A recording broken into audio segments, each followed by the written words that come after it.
BR. Hoje eu vou mostrar um vídeo que um inscrito do canal fez, o José Ferreira. Ele pediu para eu fazer um vídeo como funciona o aviso sonoro quando ativa e desativa o alarme no Focus 2001, né? Mas estou no Focus 2008, mas é mesmo aviso sonoro, ok?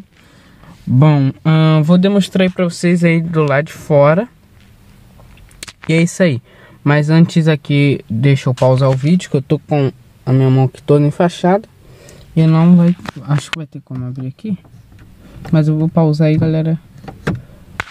Ok? E vou mostrar aí para vocês como funciona o aviso sonoro.